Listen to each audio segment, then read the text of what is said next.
Good day all and welcome to the South African lawn. Okay.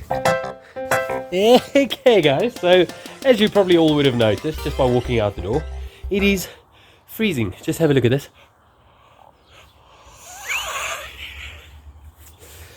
Jack, wake up, wake up. It is freezing guys. It's like 3 or 4 degrees and it feels more like minus 34 degrees. But any case, second thing that you probably would have noticed is that we had a little bit of rain yesterday. What is that? We've had 19 millimeters of rain.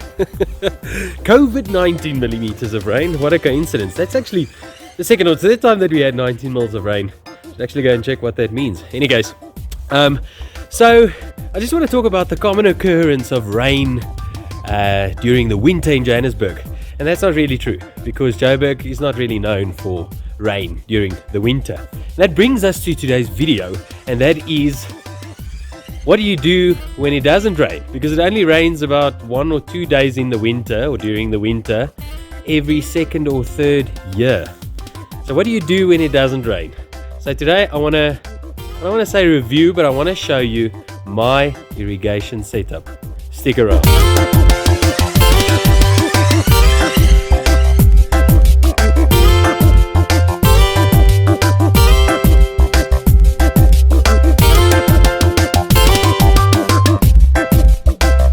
Okay, so excuse the mess here, but what I want to show you is my impact sprinkler sitting right there. And if you are interested in adding an irrigation system to your garden or to your lawn, this video might just be for you, because I'm going to explain my irrigation system and hopefully you'll find some motivation or just some ideas for your irrigation system. And hopefully you'll do it DIY like I did it. So just to put it in short, I'm going to take you through everything, but basically everything from this part onwards to the sprinklers was a DIY job. I did every single thing myself with these little bare hands, and it was some manual labor. Well, actually the trenching is the hardest part. The rest is all good and fun. Okay, so I've got a 5-zone irrigation system here, and I hope that in this video I can just give you a background as to what I did. I'm not saying that's the way it should be done, but maybe encourage you if you wanted to do a DIY irrigation video. Hopefully you won't be so overwhelmed, because it is really actually quite a fun project and quite, I won't say simple, but it's not, you don't need to be a brain surgeon to pull this one off. So what I've got here is a 5-zone irrigation system, and obviously each zone takes the water to a separate part of the garden, and in my case mostly to the lawns. I actually don't have irrigation in my gardens. Okay, so if you don't understand that part, then maybe DIY irrigation isn't for you. Maybe call up a professional. Don't call me, because I don't do professional work. But in any case, okay guys, so I've got this thing outside. You can obviously put it in an irrigation box, but this is on this side of my house where I don't really walk. There's a flip and clothesline just behind this, so it's not a very pretty part, and it's really out of my sight.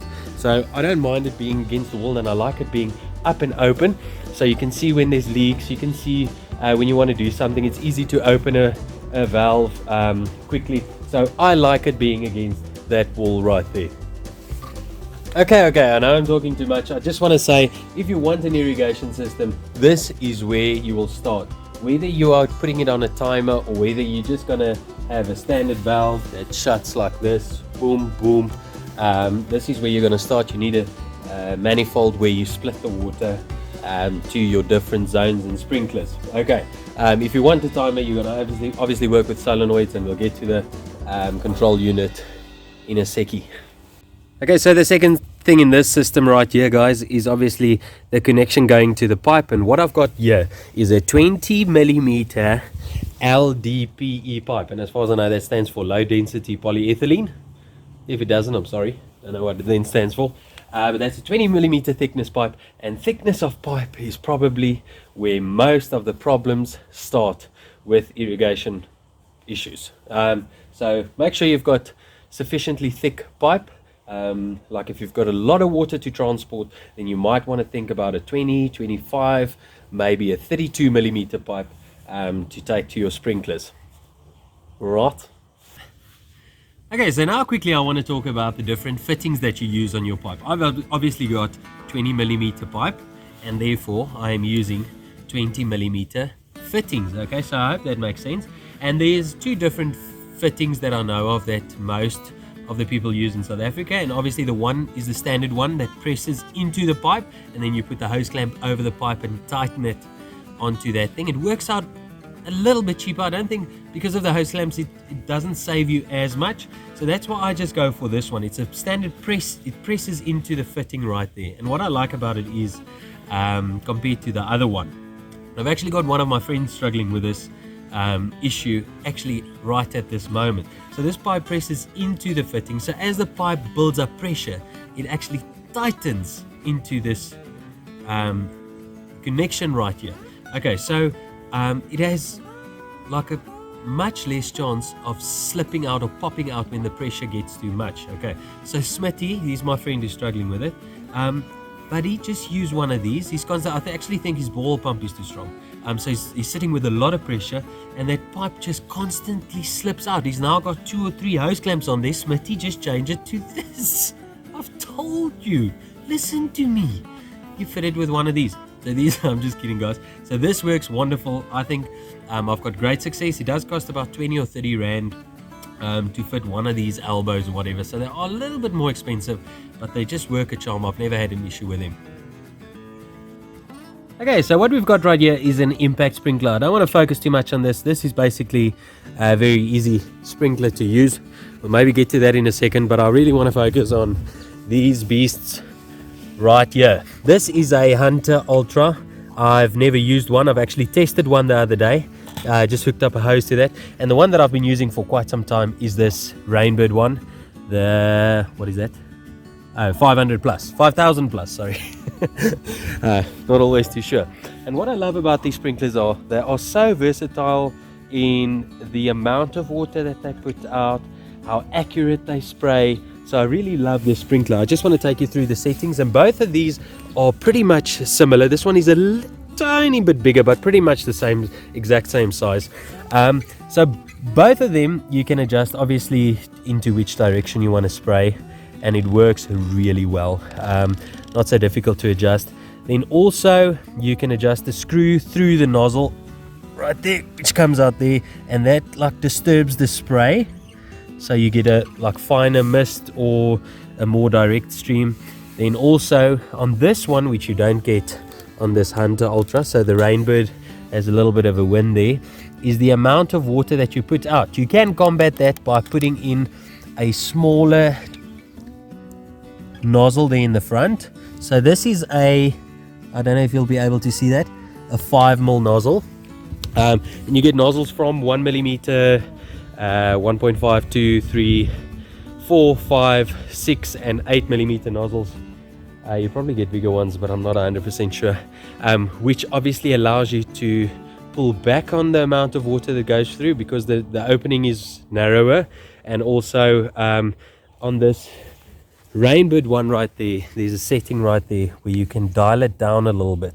So that is very nice, whichever method you choose, when you've got a lack of pressure, or when the water, your sprinklers draw too much water and you lose pressure and they don't operate properly.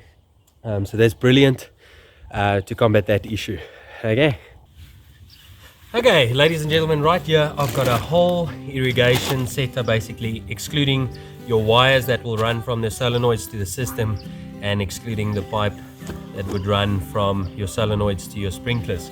But this is basically what it looks like. So here you get different control units, ranging from, what is this, a 6-station indoor controller, so you have to put it indoors or in a weatherproof box. And I actually haven't opened this one, but this is what it looks like. We'll talk about the wiring right now, and this is what the solenoids look like. I'm pretty sure I'm going to use this unit out in the front there, but this is what your solenoid looks like, and there's only 2 wires. We'll talk about the wiring, but that is how that looks. Pretty much simple. And then your pipe goes from a fitting that goes from the solenoid to your sprinkler, and this is an in-ground sprinkler, so that is what this basically looks like. That is quite a decent irrigation sprinkler to use, and that's the fittings obviously that I was talking about. Cool, eh?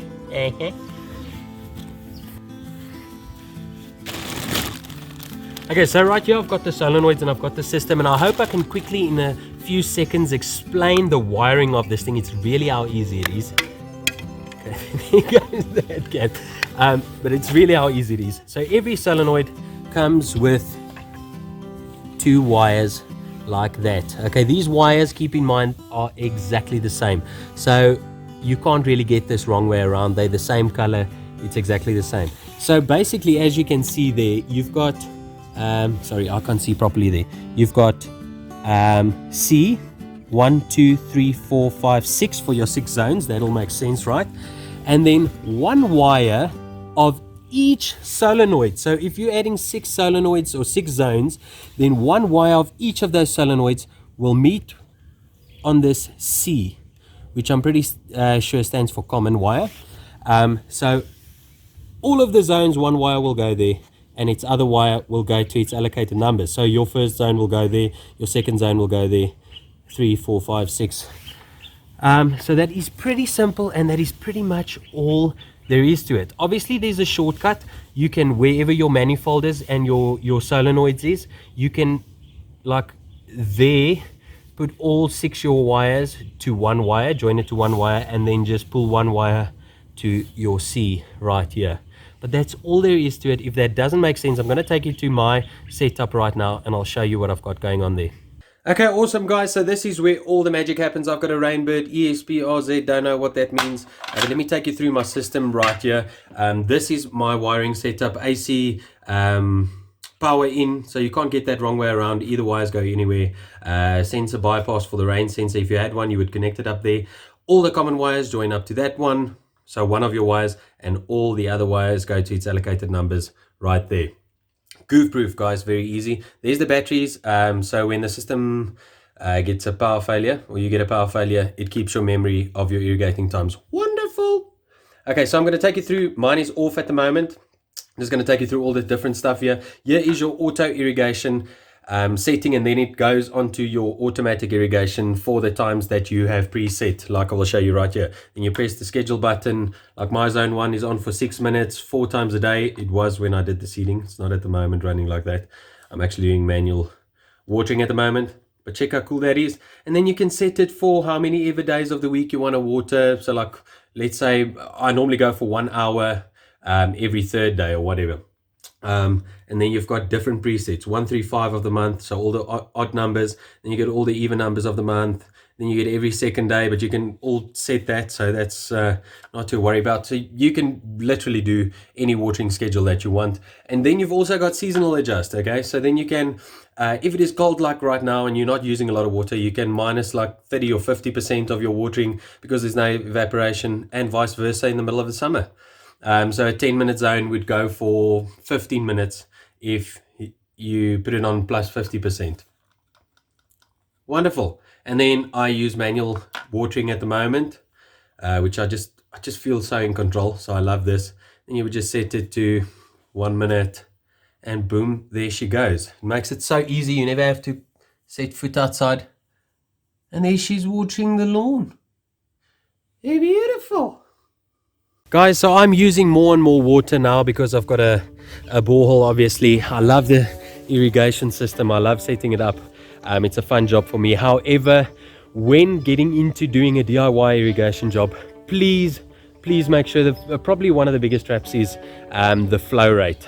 So take note that you can only use approximately 50 to 60% maximum of your available flow rate through sprinklers. So in other words, if you've got a sprinkler that uses approximately, okay, these ones are pretty versatile now, so you can change it between 5 liters and 10 liters per minute. But I mean, if you've got a flow rate of only about 20 or 30 liters per minute, you can't go and add 5 sprinklers to that zone. It's just going to be a complete failure. You'll have to split it up in 2 or 3 zones just because of your flow rate. And also keep in mind using full flow fittings and also valves, so you don't have reduced fitting sizes and valve sizes.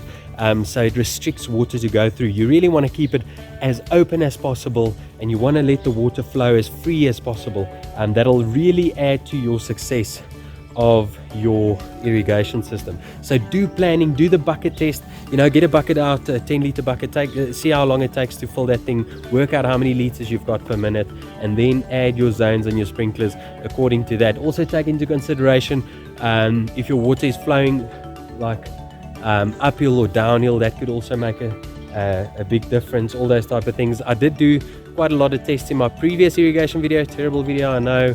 But I hope you found whatever was in this video interesting, and I hope that you can miss some of the traps that's out there when setting up an irrigation system. It's really not that hard. I honestly think it's a lack of DIY project, and you shouldn't be overwhelmed. Doing this, just allow for enough time, allow for some room for error, and enjoy it. That's what I do. That's why I do it. Guys, thank you so much for watching. I think I'm going to wrap up the video right there. I really want to thank everyone for watching my videos. The channel is growing lekker. I hope the lawn community in South Africa is growing lekker. It seems like the Facebook group Lawn Care Nut South Africa is also doing nice. A lot of activity on there. I know it's winter now, but I really want to thank you guys from my side for watching my videos. It does take me quite a lot of hours to put them together, even if they're not very professional. Well, in my opinion, there's better videos out there, but thank you so much for supporting me in any case. Like I say, it does take some time to put them together, and it's really just nice when you guys are supporting and commenting and liking and getting involved and watching the videos and subscribing to the channel. So if you haven't done those things already, please consider doing that. I thank you so much for watching, and I'll see you in the next video. Cheers for now. Bye bye.